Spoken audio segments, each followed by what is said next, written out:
Welcome to Talking Buffalo, featuring conversations with guests from around the world of sports, media, pop culture, and all things Buffalo, with your host, Patrick Moran. All right, thank you. Welcome to Talk Buffalo podcast. Casual Friday. As always, this is a big week, man. I am excited. Aaron Quinn, cover one. I'll tell you, you do this year round now, you and Greg Thompson over at Cover One. I really one of my biggest problems is that I don't enjoy the moment enough. You know, we spend 7 months per year off season talking about the Bills, and then you break down games, you preview the next ones, and now we're in the fun part. You know, I really want to enjoy. I know if you're watching this, by the way, on video, Aaron just had that look like fun. I don't know. Yeah, it is fun. You're right though, Pat.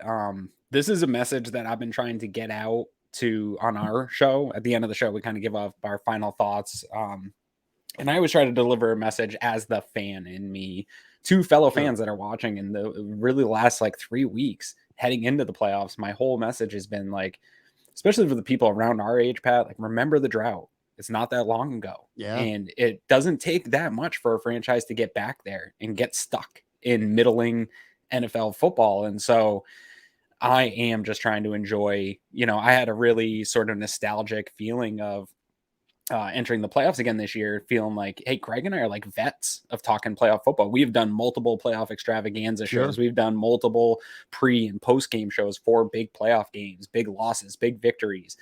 We feel like playoff vets now. And I looked back at when we first got started on this and, just trying to scratch at getting in the playoffs and what that would feel like. And I don't want to lose sight of how it feels now, because in my mind, I think this is going to go on for another 8+ years of them having divisional round games and winning the division and all this stuff. But you just don't know. You really don't. And you see teams that you think are going to be good for a long time fall off the wayside all the time. It's a hard league to sustain success in. So do enjoy it now.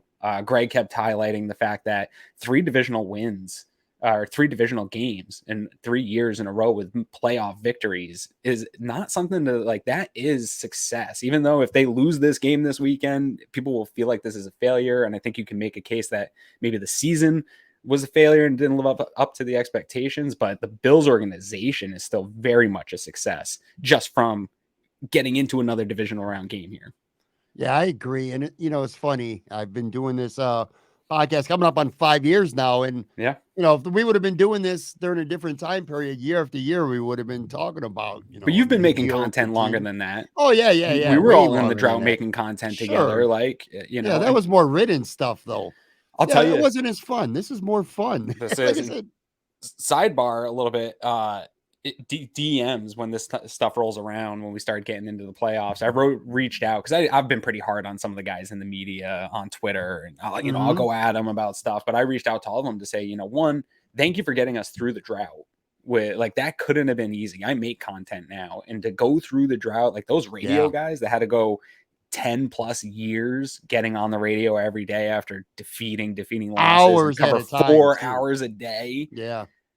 They become cynical. Now I understand a little bit more. So I would reach out, man, just to those guys especially, and people that cover the team, just be like, for you guys, we always tell the fans to enjoy this, but you too. I know they're not supposed to be fans and not, but it's also cool to cover a team that is the most talked about team, or one of that's in big games. This is going to be the game of the year.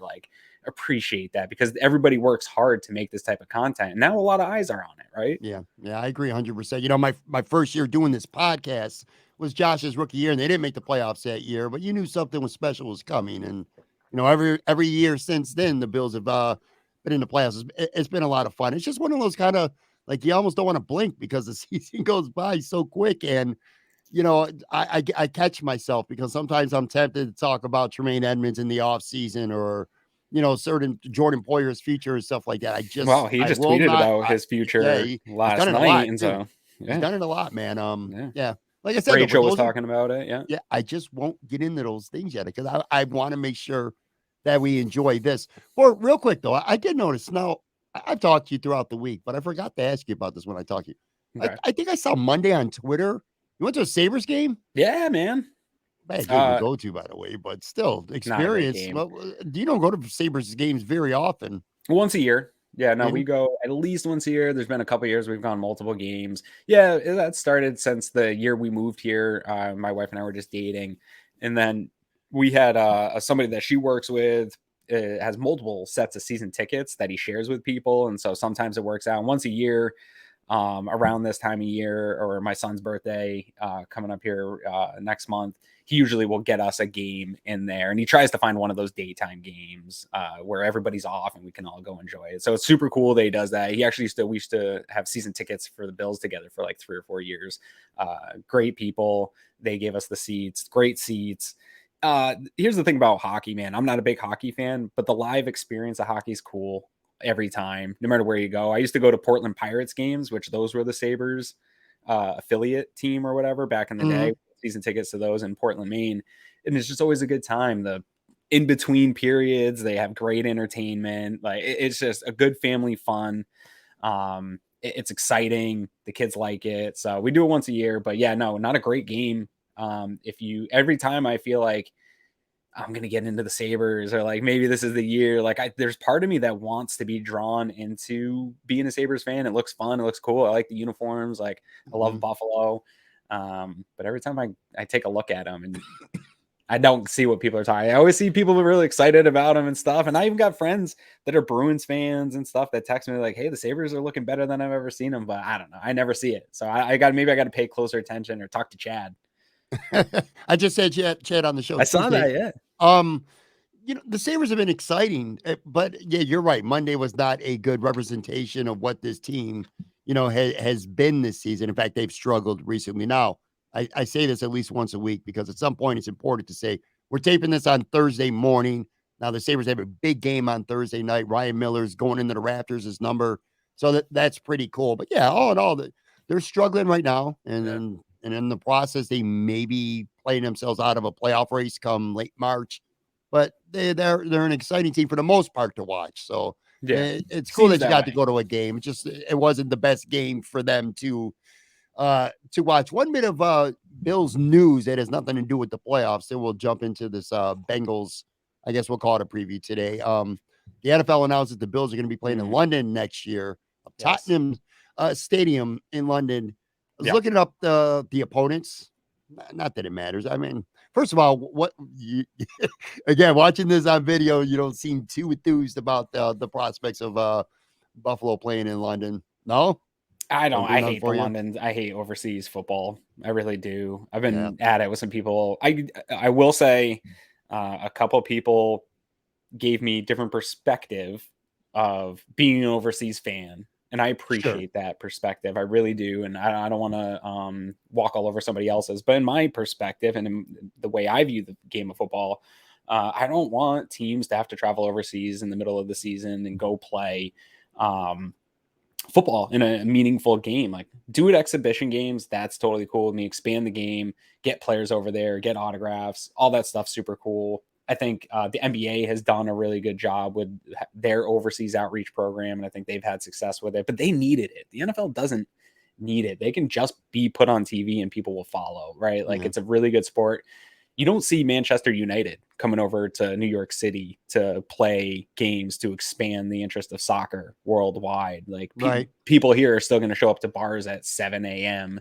to watch big time soccer games. Like you're still going to get your following either way. I think it's a little bit greedy. I think it's a little bit of a money grab. I don't like the expansion of it. I hate that the Bills have to be involved in it this year.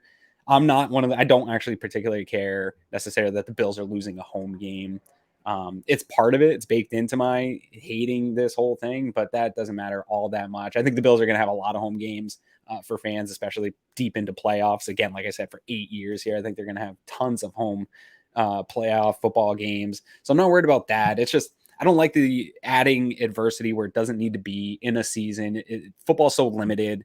Like, I think you can play around with basketball. I think you can play around a little bit with hockey, even baseball, but you have 17 games, seasons. And I don't know, man. I just don't love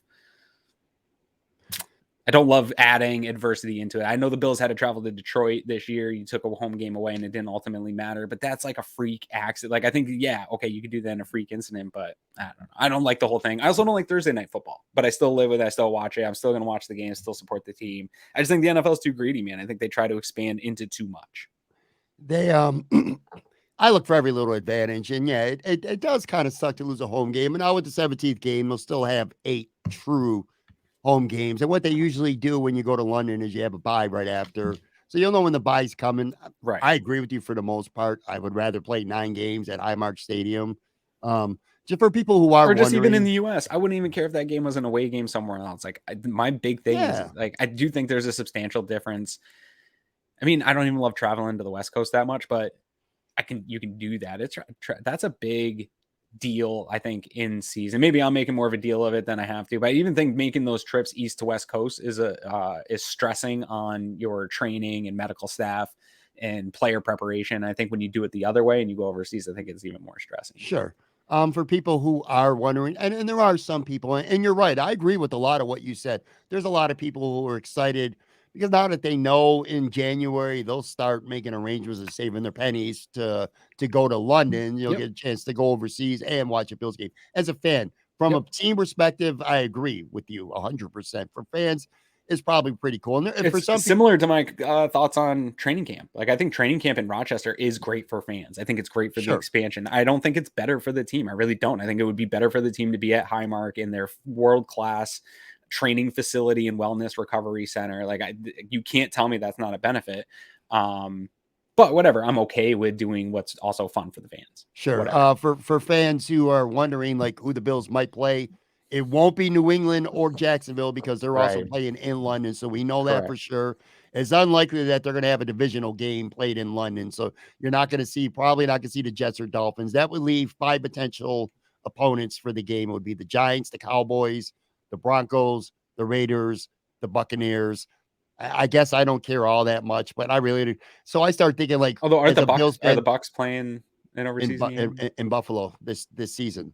No, they're not. They're not on an overseas game. So that's what I'm saying. There's one of 5 teams: the Giants, Cowboys, Broncos, Raiders, or Buccaneers. That's who they'll be playing in London. I guess if I'm a Bills fan and I have season tickets, it would come down to, well, what team do I care less about or the least about coming to Buffalo to watch a game? Probably I'd be like, it would be nice to see Denver or maybe Tampa. Denver be that game in London. Like, Raiders are on that list? Yeah, but I'm telling you, I think Tom Brady's going to be a Vegas Raider next year. So I'm like, I want him to come to Buffalo. Well, I would think I don't care about him coming to Buffalo anymore. I think that whole thing, he's so a shell of his former self that it doesn't even feel as fun to watch him lose now. It's almost expected to see him struggle a little bit, but maybe he would fit in there well. But I think the name recognition in Europe will play. He's played a few games overseas. Like, I think that. Yeah. Though it doesn't matter who the opponent is, though. They're going to be so just excited to have a handful of games there that they'll go see anybody. And I want to see Brian Dable come back to Orchard Park. I think that would be cool that's the one game I think I don't want to lose is seeing Dable come home for being a head coach in Orchard Park. I think that's a special moment for him and his family, and I want that for them. So I don't want to lose that one. And man, I keep coming back to, if Brady goes, I also think the NFL is really struggling in Vegas in terms of getting a fan base. And I think that that would be an opportunity to say, hey, we're not getting Vegas isn't a city where a lot of people live and like have ties to Vegas. It's a nomadic city. People are transient there, right? So they're not going to get a home base Raiders fans, but maybe they could build an international base of Raiders fans. They've invested a lot of money to be in Vegas. They want to fill that stadium with fans. And so maybe they can make that a hub for international. So I could see them maybe trying to push that. They've tried to push Jacksonville as that international team, and God, for like 10 years, and Jags haven't been any good until maybe this year they're good. So I could see them maybe trying to branch out another team that's struggling. They're playing to there next year again too. Yeah, right. They've got a multi-year deal with the Jags. Yeah. So, all right, well, again, that's next year, but just some news on Thursday morning. Let's turn our attention to this game on Sunday. It's funny, Aaron.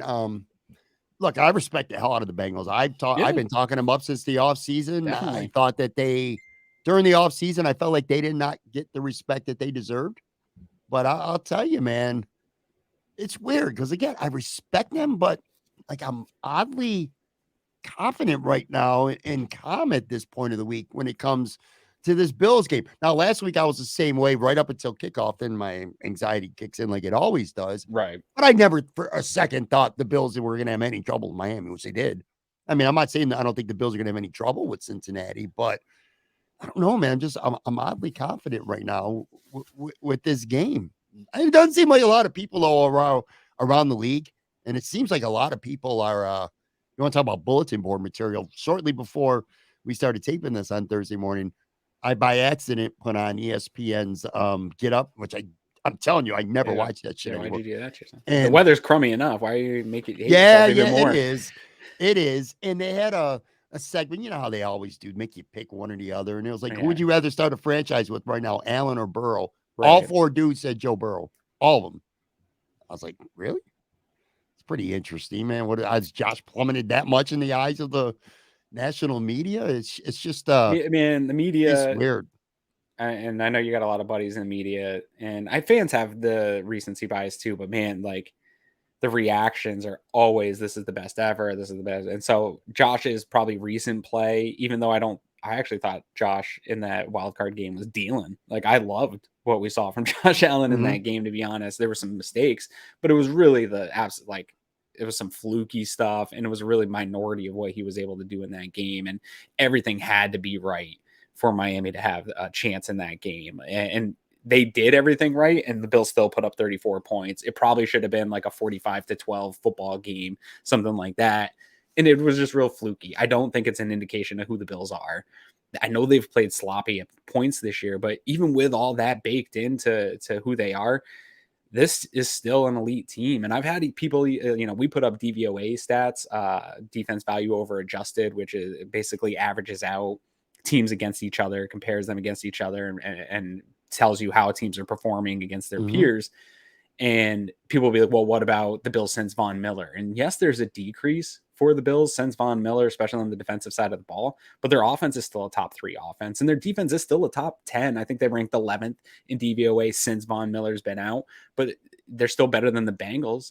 And everybody in the national media talks about the Bengals being this most balanced team, the most explosive offensive attack in the NFL, all this stuff. And I do agree, this team scares the shit out of me, Pat. There's a lot of problems to cover, and I think they're going to score points. I think this is going to be the game that it's being billed to be, but I do think, the Bills had such hype starting the year, and even though it doesn't feel like they lived up to the hype, they're also riding an 8-game winning streak. This is also one of the best teams in football by every single metric, except for some sloppy play. And you want to see it cleaned up, and you don't want to see it rise up against a team like the Bengals. But the Bengals are also coming off a pretty sloppy win against the divisional opponent who was playing a backup quarterback. And I haven't seen this Bengals team play a full game of football either, Pat. Both these teams know how to win. They know how to squeak games out. They play really well late in close games, and they find ways to win. But neither of them have been just blowing through the NFL this season. This has been one of the wildest Buffalo Bills seasons I could ever remember. And I'm even going back to the Super Bowl years. And here's what I mean. So there's been a lot of issues in ways. There's been a lot of criticism nationally for this team. Yeah. Concerns. I mean, Josh Allen's injury is a legitimate concern, but I mean, Micah, Vaughn, you're losing all pro players. Jordan Poyer was limping through this season. Mitch Morris, Matt Milano's playing on that fractured bone in his leg. There's a lot of concern just on field. We haven't even talked about the off-field stuff. This team is 13-3 at the end of the day. Crazy. They've lost, and with the first place schedule. Lost, this wasn't a powder puff schedule. No, the 3 games they lost this year, 3 points, 3 points, 2 points, 8 points total. Combining 3 losses, a total of 8 points. They're on a winning streak. They're playing well. I think it's the style points. Since the Kansas City game, because I mean, early in the season they crushed the Rams, they crushed the Titans, and this is coming up all the preseason hype. So you're like, man, this team's going to be like a 85 Bears type team, just larger than life, 90s Bulls, rock star type of team. That's what in fact, I think we might have talked about that at some point early in the season. And then they crushed Pittsburgh. They won to Kansas City and they won. And then since then, it's been kind of a wishy-washy in terms of style points type of season. Now, again, they keep winning. And even the losses are, well, you know what? The Jets loss, they played terrible and they got what they deserved. The Bills just played a bad game. They The blew Miami it loss against the was Vikings. super fluky, dude. Those injuries, The that Miami game, weather. Yeah. the Heat, and then the Vikings game. I mean, they blew a 3-score lead, and then if Fumbled Josh out of the Allen end gets zone. handles a snap from Mitch Morse, Yeah. What was you it? know, Somebody put up they're like the combined total in those victories was that Bills lost by 8 in those combined losses. Like, all three of them. yeah, you're right there. Yeah. You don't want to go into this undefeated. You want to take some losses, but yeah, it was incredible because after that skid within the division and Josh Allen's injury, there was just so much concern of like the wheels just falling off this thing, and they just continued to find a way to win, to grind out wins. They've A lot of these grinded. games, man. Grinded is a good term because that's what it Yeah. feels like this season with the Bills. Yeah, and this like there were so many games where I tweeted a ton during this year that it felt like 2019, where the offense was erratic, defense just kept hanging you in games and keeping you in these games, and then late and close, everybody just clicked, and you ended up winning a game that maybe you didn't have business winning. Let me ask you this question. It's not necessarily specifically about this Bengals game per se, but I mean, you made it clear at the beginning. The Bills, as long as Josh Allen stays healthy, the Bills should be around for years to come. But I certainly don't think the Bills' window closes after this year by any means. But besides maybe from last year, where if the Bills 13 seconds, they got a home game against Cincinnati to get to the Super Bowl. So last year, you would have to say was the easiest path. But I feel like this is the easiest path that I see them getting. So you got a home game this week, and then you got Kansas City at a neutral site if it's Kansas City. If not, you got Jacksonville at home. I'm talking about right now, this moment. I don't know that you're going to get an easier or a better opportunity. I expect, and I know a lot of people don't like to hear this, but I expect Miami and the Jets to be a legit 3-team race in the AFC East next year, especially if Tua's healthy. I really like the Jets roster, get them a good veteran quarterback, and I think they're a good team. They got a tough road schedule, at least on paper. And a lot of those teams, I know a lot of times you look at a schedule and you're like, oh, it's going to be hard, it's going to be easy. And then teams end up falling off or rising up that you don't expect. But man, Philly, Cincinnati, Kansas City, they ain't falling off. Not to mention the Chargers and a good AFC East. So the schedule is going to be harder next year. And then Josh's cap number goes up big time. So Jermaine Edmonds, if they bring him back, it's going to probably cost them a good chunk of money. So they're going to, for the first time since this run started, I think the Bills are going to start losing players that they don't really want to lose. Like Jordan Poyer is a great example. I know they don't want to lose him, but they also are not going to pay him. Someone else is definitely going to give him more money. You're going to start to see that happen, which you have not seen with the Bills. The guys that they've let go, like Levi Wallace or Mitch Trubisky, those have been like more like football decisions to this point. Now you're going to start to see good players go. Now, again, I'm not saying the Bills window closes after this year by any means, but you kind of feel like this is it. Like this, not this is it, but this is your best opportunity right now. You got a home divisional round game. You're not going to be on the road for the AFC Championship game. It'll be a neutral site or home. It's like this is as good of a chance as you're going to get, I feel like. Maybe. I mean, we don't know what future playoff runs are going to look like, what injuries league-wide are going to look like. I understand your point. Last year set up pretty nice. The neutral field does make it a little bit different, or the opportunity to play the Jags, but all these teams present some real difficult matchups. It's still going to be a gauntlet that whoever advances in the AFC is going to have to really run a gauntlet to get to another. Like, I also think there's a couple teams in the NFC that I don't think are going to be cakewalks if you get to the Super Bowl, even though everybody's kind of writing off the NFC this year. So not me.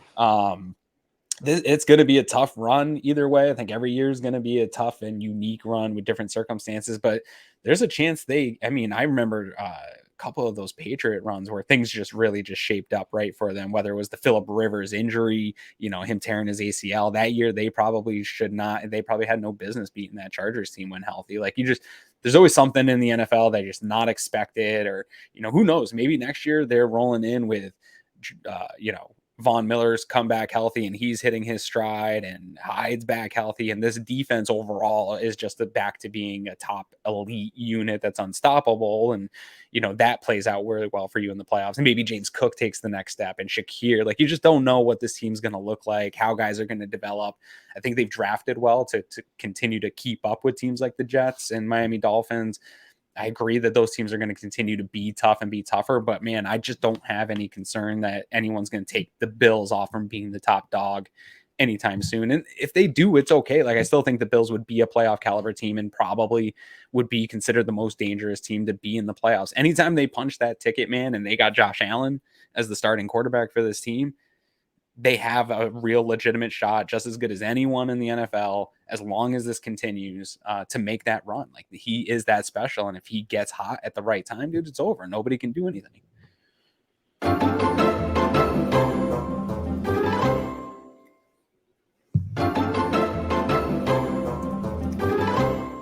All right, I'm back with Aaron Quinn from Cover One Casual Friday here talking Buffalo. All four teams in the AFC have issues. There's no clear team that's head and shoulders above anyone else. At least I don't think anyway. Jacksonville, you can look at them, you just say they don't have the experience. You know what I mean? They're probably not quite there yet, but you never know. Kansas City don't play no defense. I don't trust their defense whatsoever. Cincinnati's Bengals, their offensive line is depleted big time right now. And then the Bills are their own worst enemy. And that's been probably their biggest problem this year, especially with a lot of the turnovers, man. Oh, so kind of like circling back to this game on Sunday, from a Bills perspective, I think without question, the turnovers is key. I saw a stat during the Bills' 8-game winning streak, because you mentioned that they won 8 straight games right now. During their first 5 games of that winning streak, they had 3 turnovers in all 5 games. The last 3 games, which they have won all of them, 9 turnovers in the last 3 games. I mean, 9 turnovers, 3 games, 3 wins. And you don't Josh put 2 on the ground that they got back. Yeah, exactly. Right. My point is this: from a Bills perspective, I don't see the Bills turning the ball over 3 times and still beating the Bengals. Yeah, put it this way: you're really playing with fire against Cincinnati. Can't turn the ball over 3 times a game, which is what they've been doing. One other thing too, Aaron. Yeah. Circling back to what I was talking about earlier, like the national media, like on ESPN this morning, they're all saying they'd rather start Joe Burrow. A lot of people like the Bengals this week. Yeah. He only played 9 minutes a handful of weeks ago, but do you think that kind of burned into people's brains? Because the Bengals did look really good. They were really aggressive. They won the toss. They didn't defer. They took the ball. They went down the field. They scored. They were starting a second drive that looked really good early on before the DeMar Hamlin incident. I think that's why a lot of people might have confidence in Cincy. But anyway, that and the Bills just played a sloppy looking game where it was a 14-point spread and everybody expected it to be a massive blowout. And so I think those 2 recent things have led people to feeling that way. But I don't see either team as like that much better. And I think if you did research in preparation for that Monday Night Football game, you would have seen, and this is something I totally anticipated because you see it all over Bills games, is those scripted plays. If you have a team that's really good on the scripted stuff, they're going to be able to probably move their way with ease down the field against the Bills on the first drive of the game. And they're probably going to put up points. We saw it against Minnesota. It's been kind of a consistent theme for years. We joke about it all the time in the Cover One Slack DM that that is a struggle for them for whatever reason. Chicago but then Chicago went down the field and scored on them with ease. Absolutely. They just struggle in the scripted stuff. And then Leslie Frazier and Sean McDermott do a good job of making adjustments and really clamping on teams. And there's been almost every game this year, regardless of the offensive skill level of the opponent, there's been multiple stops where this defense has handed the ball back to the offense, either in good field position or after what looked like it was going to be a tough drive, or they've been put in bad field position. They hold the team to a field goal. And the offense doesn't return the favor for them. Like, there is a little bit of inconsistency in the offense to just they will go 3-4 drives where it is just dormant and they aren't able to get anything going. And that's, I think, the most frustrating part about this team this year. How do you reel back Josh Allen even a little bit? I guess that's like the $1 million question right now. Because you look at the interceptions. Now you go to last week's game, 2 of them. The one off Cole Beasley, do not put on Josh Allen whatsoever. That was a great play. The one on John Brown, going deep, that was just a bad decision and just a bad play, period. But you go back, and I'm thinking, like, right now in my mind, during that stretch, it was like Green Bay, the Jets, Minnesota, where he threw 6 picks or something like that. Yeah. 5 of those 6 were terrible, and like 5 or 6 of them, they were all terrible. 5 of them were like in the red zone. But it's like that occasional forcing it, brain fart, not taking the check down. I don't know. How do you? My question is this: doesn't take Aaron Quinn, Pat Moran, or Greg Thompson, Joe Marino, anyone to to say the Bills can't turn the ball over. We all know that. Sure. How do you reel him into the point? Because then if you reel him in too much, you're losing some of the, the magical things that Josh Allen does. It's kind of one of those, you got to live with it and just hope it's one of those good days kind of deal, ain't it?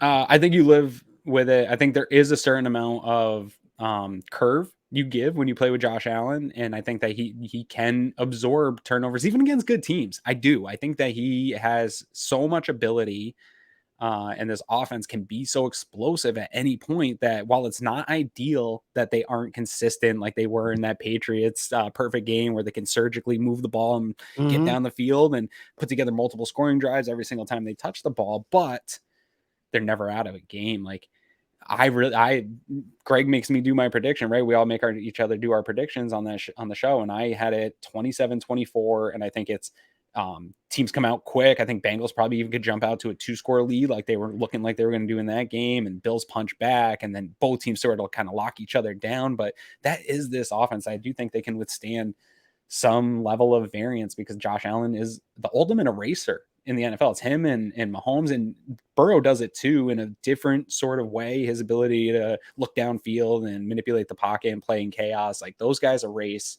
a lot of problems and flaws for their teams, and you just live and die with it, man.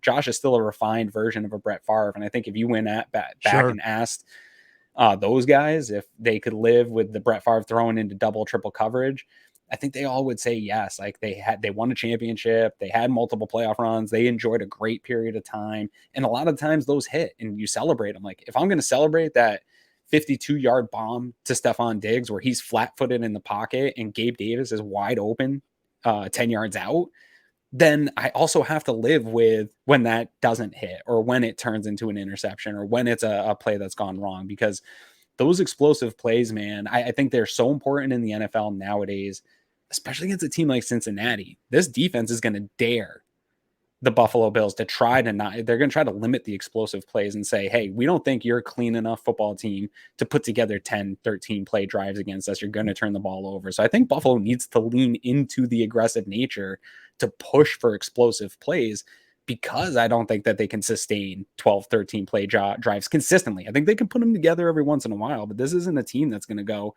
drive, in my opinion. I think they have the ability to do it. They just haven't shown it this year. They're going to have to rely on some of those explosive plays so that they're not forced to put together perfect drives. Looking back now, Miami, the game, it was a frustrating game, but do you feel like there's a part of you that says, I'm kind of glad that happened. I'm glad they played an ugly game where they had to grind out a win and find a way to win, as opposed to say last year where they looked like the best team in NFL history against the Patriots. I mean, now to be fair, last year they also came back and should have beat the Chiefs. But going into this game against Cincinnati, do you feel like there's a part of you that says it's better to have a lot of stuff to clean up and not get overconfident? Whereas if maybe you rolled them 42-7, you might get a little bit overconfident going into a home playoff game against Cincinnati. I think one thing, I think fans are taking sloppy play in the wild card round as like this team can't get it right. But LA last year, I think, had a sloppy wild card victory. The Bucs almost lost to Heineke in the Washington Washington football team at the time. So I don't think that it's necessarily an indication. We've seen a lot of close, sloppy, low scoring football games in the playoffs. It really is just win in advance. So I get your point. I don't know, man. I think you could play that edge either way, that being overconfident, but I think that you kind of need a level of confidence going up against the Bengals. But the thing about this Bills team, especially Josh Allen led team, is I think he can play those either way, right? Like if he has a great game against Miami, which I think he did actually, outside of fluky turnovers again, if all the national media was praising him this week and he was playoff Josh, I think he would just take that and build upon it and build upon that confidence.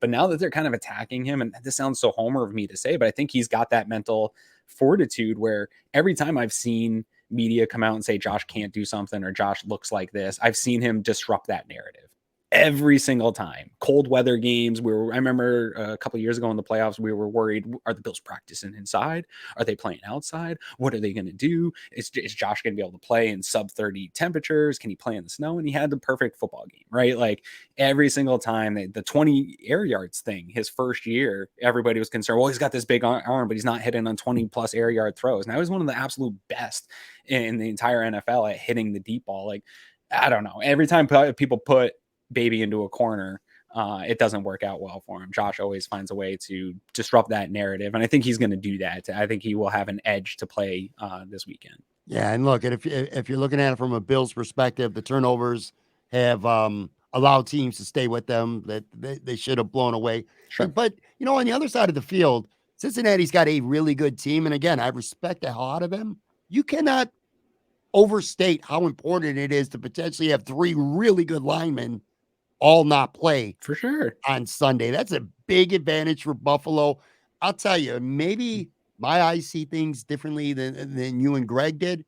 I did not like the Bills front four when the pass rush. Let me rephrase that. They were very good at stopping the run. But I was looking at like Ed Oliver had a sack, but it was a gift sack. I mean, he literally was untouched on the play. I feel like the Bills need to do a better job on Sunday with their front four. Greg Rousseau's been outstanding this season. Didn't really give him much in the pass rush. Actually, I think Boogie Basham was the best of the front four when it came to putting pressure on Miami and Skylar Thompson last week. I feel like they got to do a better job than they did against Miami with this front four of getting pressure on the quarterback. It took a lot of blitzing. They sacked Skylar Thompson 4 times last week. Mm-hmm. But, like I said, it took a lot of blitzing to do it. Sure. I also feel like this is another key to the game besides the turnovers. I mean, we could talk about turnovers for an hour. Bills linebackers, man, Edmonds and Milano, I feel like they need to have a good game as well. I do think Cincinnati's going to try to run the ball with Mixon more than we think, especially with a ragtag offensive line. I think they're still going to take their chances with their timing passing offense. I think they're going to take shots against these DBs. They felt pretty confident in their game plan in that Monday night game to just come out and take shots at Trey White, at these defensive backs. And now you're going with a Dean Marlowe at safety. So I think they are going to see some blood in the water in the secondary. And that, I think it plays into the pass rush. I think, defending the pass plays in unison, right? Secondary, and you have to have a good pass rush, and sometimes a good pass rush can mitigate flaws that you have in the secondary and vice versa. So they need to complement each other. We hear the Bills talk a lot about complementary football, and everyone harkens to this like 3rd and long that the Bills defense, statistically they're pretty dominant in the NFL across the board, but they really struggle on some of these big plays this year, which isn't common for them, and really on the explosive plays, which is also just not something that we're used to seeing. And I do think it is timing up pass rush and coverage is a big problem. You see these 3rd downs and you see quarterbacks just having time and the pocket's clean and they're able to step up into some timing throws. And the way this Bills defense is it's not necessarily super aggressive at the point of the tack all the time. It's keep everybody in front of you. And I think that plays into some explosive stuff, and Bengals will probably try to take advantage of it. I think you might even see some 3-man rush stuff. I know Eric has talked about that, and defending Mahomes that way, where you just get that extra guy in and maybe in coverage, and a guy like Groot, Eric posted about that, putting him back there with some of the length, and him and Tremaine Edmonds clogging passing lanes. Like, I do think that is a way to disrupt a timing offense, is get guys in passing lanes and just make him hold on to the ball for a second longer. Pressure also doesn't always work on Joe Burrow. Like, I know we saw that with the Ravens and that looked like a formula, and we've seen them lose big games because he gets sacked a lot.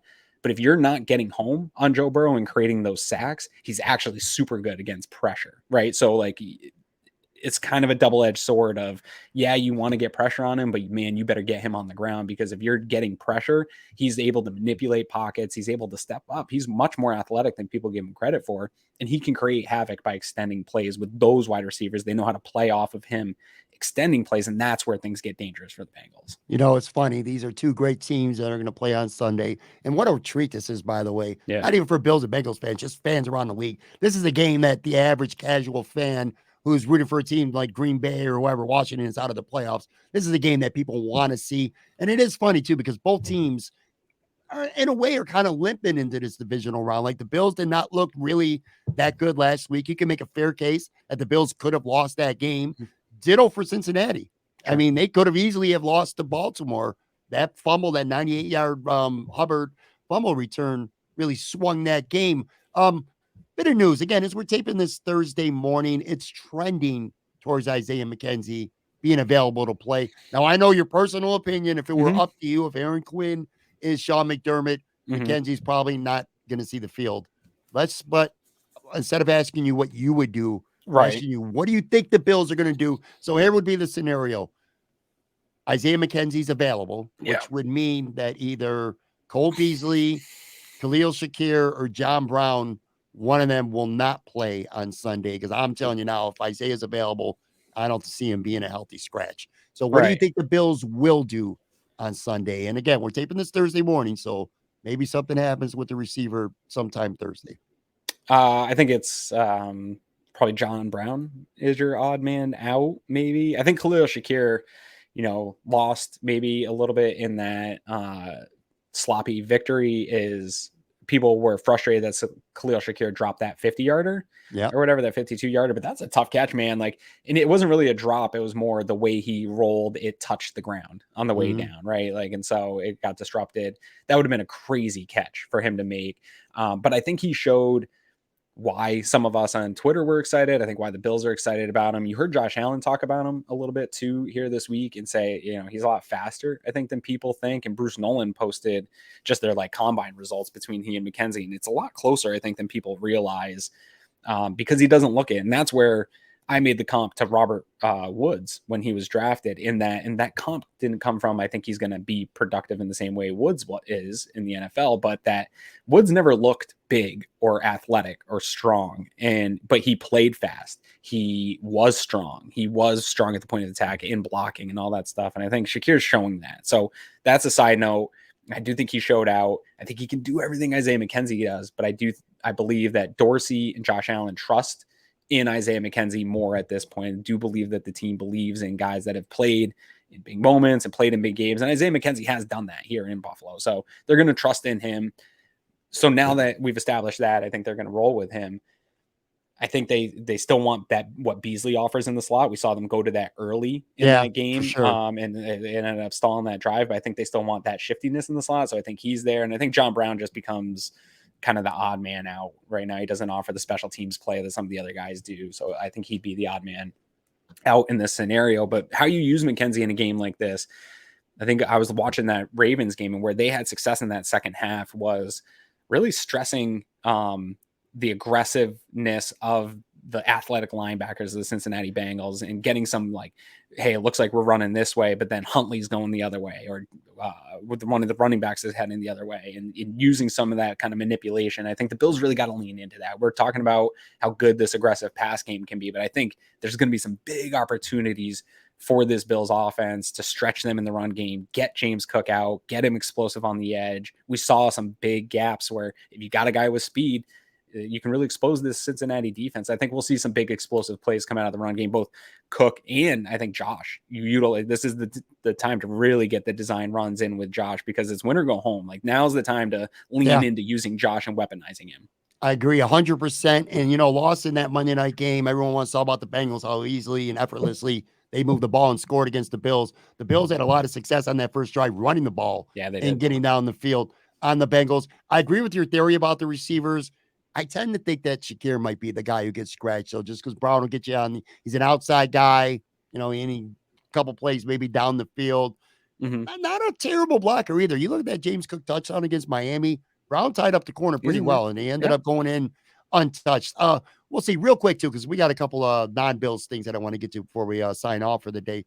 Ken Dorsey's interviewing for the Carolina Panthers job, which fine.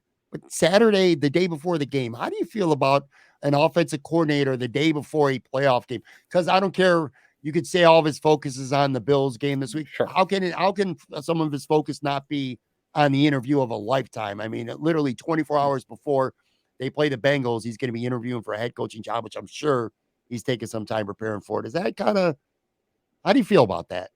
I mean, I think from a team perspective, it's probably not ideal. I think the team would rather not have their coaches doing that, but I think it's part of NFL business, right? It's part of being good.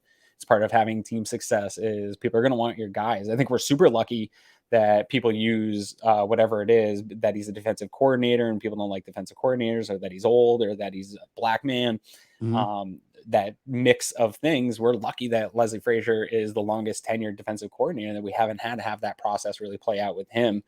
I think Dorsey's a little premature, to be honest. I think that everybody involved understands that sometimes in the coaching search, you have to get your feet wet and get that interview process started. And it takes a year where you, hey, go around the league, get a couple of these interviews in, and then next year you'll be a serious candidate. I think agents kind of set this up and get that process in motion and talk to people, get Good Morning Football people to talk about them a little bit. So I think that's where we are with Dorsey in terms of, I don't care that he does it on Saturday. I really don't actually think it's going to impact the Buffalo Bills practice week. I don't think it impacts anything that they're doing in preparation for this game.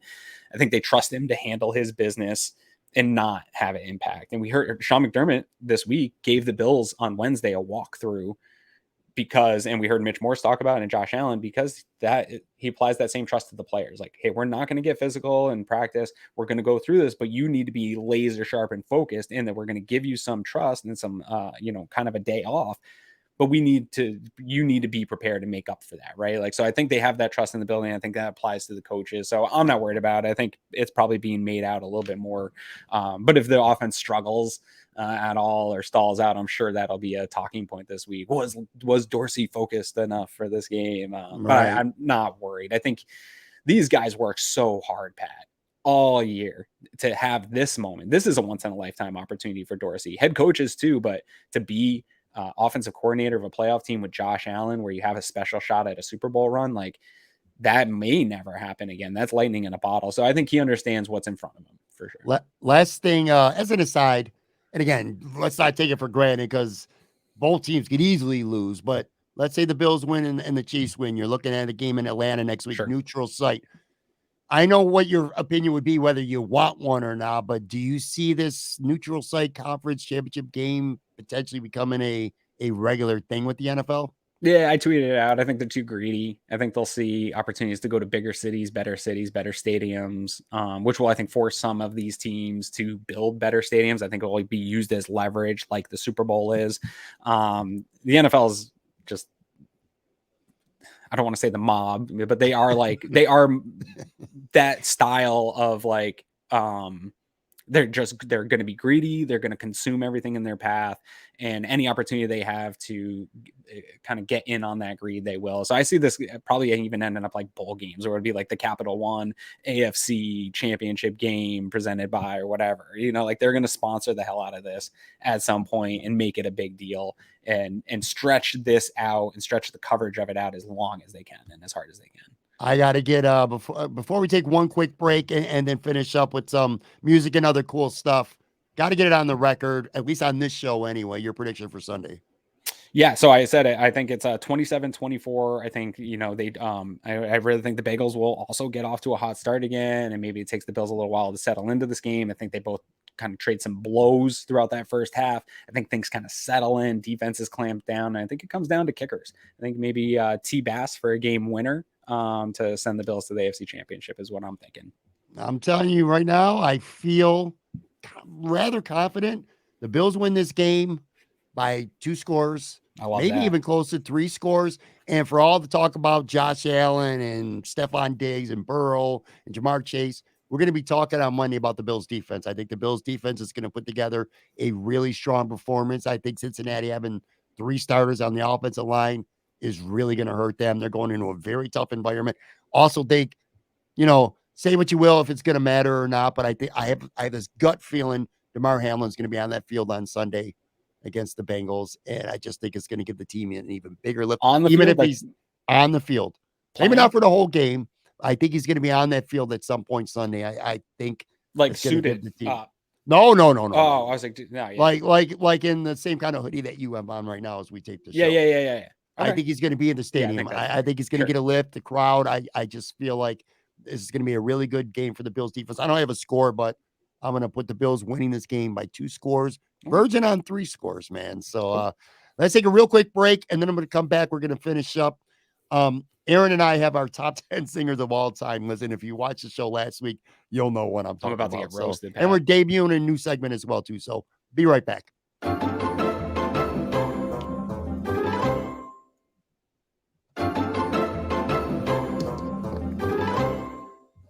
All right. So last week, Aaron and I spent a considerable amount of time, which was fun. Rolling Stone did a top 200 singers list of all time recently, and Aaron and I broke it down. Had a lot to complain about because it was a Mhm. very complaint worthy type of feature that the Rolling Stone magazine did. So Yep. what I thought would be fun this week, and we're going to debut, like I said, another segment in just a minute. But I reached out to Aaron and I said, "Dude, here's a homework assignment this week. Let's come up with our own top 10 Mhm. because I remember at some point during our conversation last week, I said to you, just like with anything, when you power rank something and people look at it and be like, well, I would take this thing. I would take this out. All right. Well, what do you put in? And every time you put in something, you got to take something out. So Right. on that note, this is going to be Aaron again. If you're watching this on the YouTube side, you can see the graphic on the screen. By the way, if you're watching this on YouTube, please make sure you subscribe and hit that like button. It really helps with the algorithm. But Mhm. anyway, if you're listening on audio, Aaron will go through it. If you're watching on YouTube, you'll get to see the graphic too. These are the top 10 singers of all time, according to Aaron Quinn. We'll Yes. start from 10. Let's Yeah. go 10. Yep. I'll let you count down. You go from 10. Well, one thing I want to say here is there is a notable that you discussed on our last show here where I just couldn't morally put him in. R. Kelly probably should be on this list if I was like Agreed. being totally seriously honest with myself in my personal preference of music. Dude, before he became maybe one of the most disgusting entertainers of all time, his music was super influential in my life throughout the mid I 90s love through him high as a singer. school. Yeah, like it just, anyways. So he would be in this list, moving somebody out. But so my top 10 is Bill Withers at number 10. I have him here. I love his voice. I think he's just an absolute legend. Al Green at 9, which he was in the top 10 of that Billboard list, as you have here listed. He was 10. So I have him 9 there. Right. And by the Uh, way, before you continue going, if you're watching this on mhm. YouTube, you see a graphic and in parentheses, there's a number. The number in parentheses is where Rolling Stone had him. So Bill Withers, they had him 106. Al Green was 10, and Aaron has him 9. Go ahead. Yeah. Yep. And then Alicia Keys, which I think was maybe one of the points of discussion originally why you had this list out here because you were so upset. I have her at 8. You go listen to her, man. I just the type of power that comes through in her voice was really nothing I'd ever heard Right. until I had seen her. Brian McKnight at 7. This one's real personal for me. I got a brother who's about 6 years older than me and grown up in the 90s. He was a sucker for love songs and stuff like that. He played a lot of Brian McKnight growing up. There was a lot of that heavy rotation in my life. And I've been to probably 4 or 5 Brian McKnight shows. And the sound that he puts out live, unbelievable. Never heard anything like it. Absolutely love him. One of my all-time favorites. Can listen to hours. I was even buying his CDs into the deep 2000s when nobody else was really still paying attention. So Right. big fan. Mariah Carey at 6. I know you said she wasn't great live. She's just part of so much of the best music. One Sweet Day, Thank God I Found You, like her amount of She's the queen of the hits, 90s. the ballads. Yeah, she's a queen, and so much goes into my style of music that she was a part of. Number 5, Michael Jackson. I got a lot of pushback from friends and family that Michael Jackson's not a great singer, and I think that's absolutely blasphemous. I think that's absolutely this guy in the range of years that he was able to do it, from a kid, Crazy. maybe the best kid singer of all time and performer, all the way up into his death, was still able to just jam out. His style, his sound is just complete iconic. I think he belongs in any top 5 list there. This one I think is maybe my most controversial one, and it's really about Not style. to me. You don't think so? Or not Uh, Michael Jackson. This next one, number 4, no, I I think don't is think it's mine. controversial. No, I got Not Luther me personally. Vandross in the top 10. He was 31 on the Rolling Stones list. I think Luther is a weird case because his music is very to the time period that he was in, right? Like that 80s, 90s R&B sound that he was kind of sucked into, and it's not for everybody. And so it doesn't translate really well, but his voice, unbelievably smooth. And it's not, he's never overpowers anybody on a track, but he can keep up with anybody. Like Endless Love, are you kidding me? Like his ability to not I overpower know. that song and stay tone for tone with Mariah Carey is just, not a lot of people can do it. Not a lot of people can hang in an environment like that. And I think he's underrated in his quality. Sure. Number 3, David Ruffin, who was the lead singer of the Temptations during their biggest hits, My Girl, Ain't Too Proud to Beg.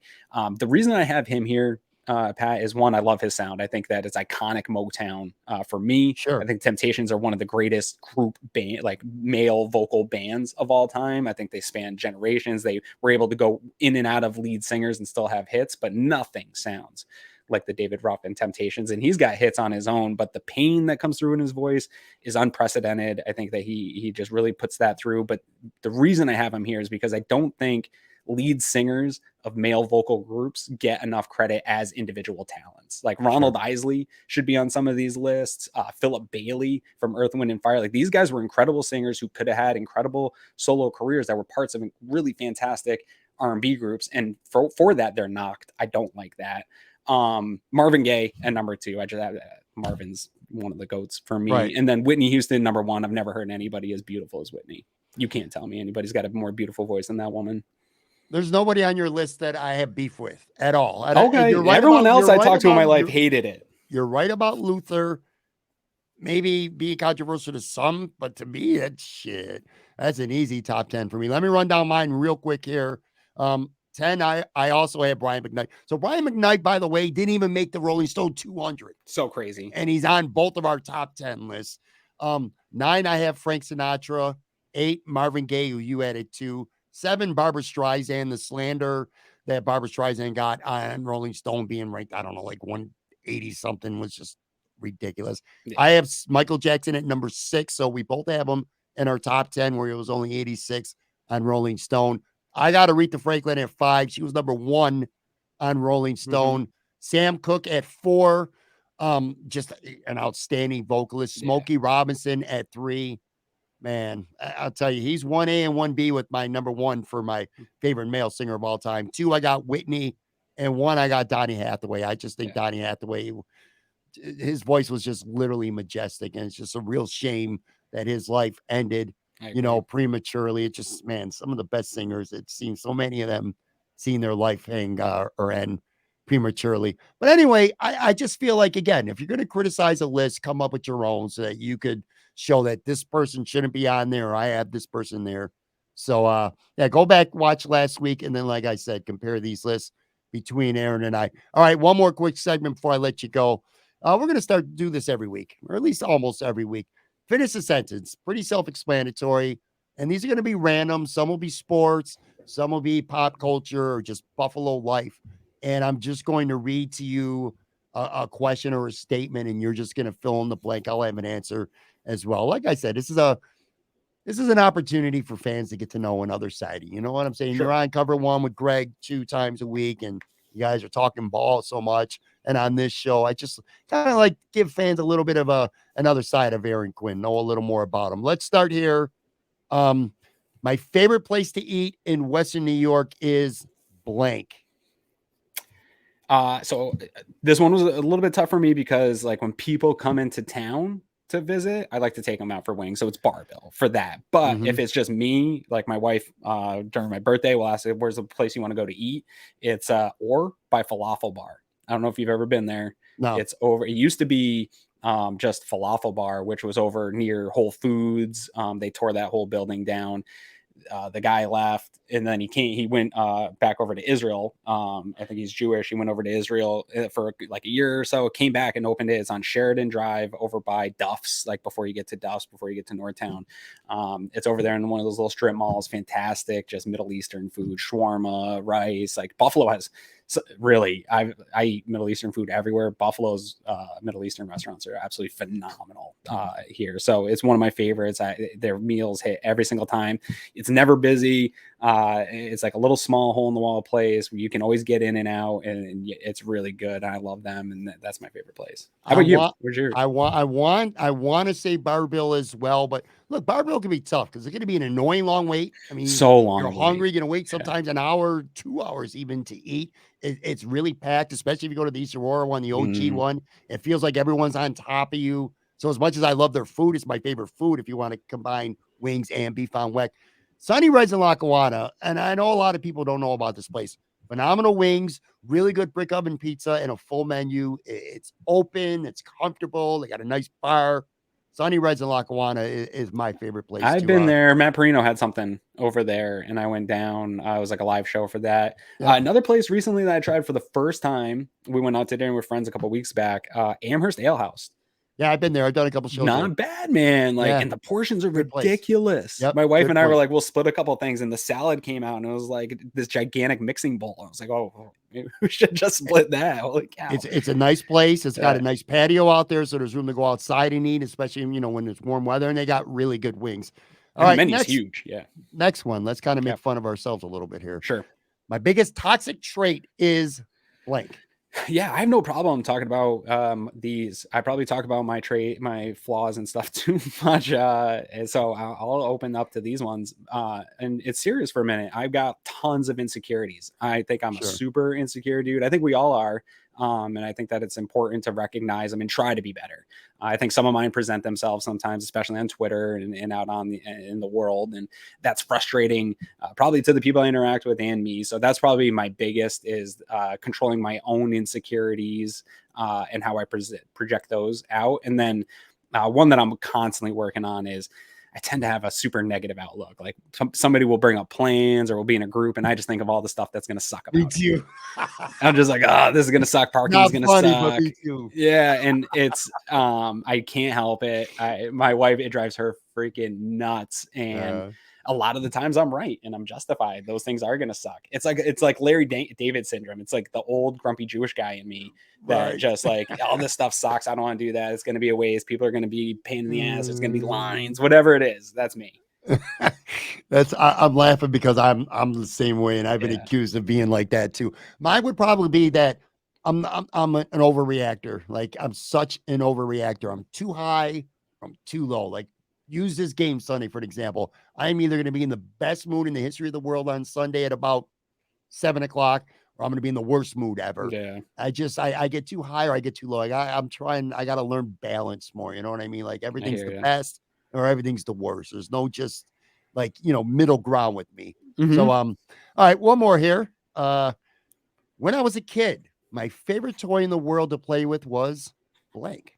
This is super easy for me, and you'll probably remember these. They were like the LJN rubber wrestling figures. They were like a thick rubber, and they had the big plastic ring that went with them. We had freaking every single one of those growing up, and I played with those toys probably outside of like sports stuff and playing outside and playing in the yard. But toys that were in our toy box. Dude, I probably played with those things probably longer than I should have too. Like I was definitely like deep into middle school still like setting up. You know what? I think I would be a great wrestling promoter. That was the fun thing of it is I could put on a promotion way better than Vince McMahon in my opinion. That is funny. All right. So for me, I'm really exposing myself here and my age and stuff. I want to say Atari, but I can't do it. My favorite thing, and if you're watching this on YouTube, I'm going to pull up the graphic. Oh, that's Coleco electronic quarterback. It was a handheld game. You put the batteries in. And looking at it now, and I wish I would have made a video or something to actually show some live sound gameplay. That came out of that thing. The sound of it, the graphics, if you want to call them graphics, the dots. They were. But dude, I played that shit all the time. All the time. That was a lot of fun. All right, it was cool, man, to get a little bit loose here. Because like I said, this is going to be a big game. And I can't help it. I think back to us talking in January, your show, my show. And just it all comes down to this week and hopefully another game or two after this, man. What an exciting week. Like I said at the beginning, if you're a fan, kind of like try to lose the anxiety a little bit and kind of like enjoy the moment because before you know it, Aaron and I are going to be talking win or lose. Before you know it, we're going to be talking about free agency and what guys might be coming or going and then the draft, the mock drafts, which is fun. But let's not, hopefully we don't have to worry about that for a few more weeks. Yeah. So anyway, make sure you give Aaron a follow on Twitter. Check out Cover One Buffalo podcast. They will be live. I'm sure you'll be live. Oh yeah, post game on Sunday. Yep. Thanks as always for doing this, buddy. Always good to have you on, man. Enjoy the weekend and enjoy some division round football, bud. All right, guys. I will talk to you later. Not sure if we're going to do anything leading up for the weekend before the game, but if not, we will definitely be back. New episode on Monday. Take care, guys.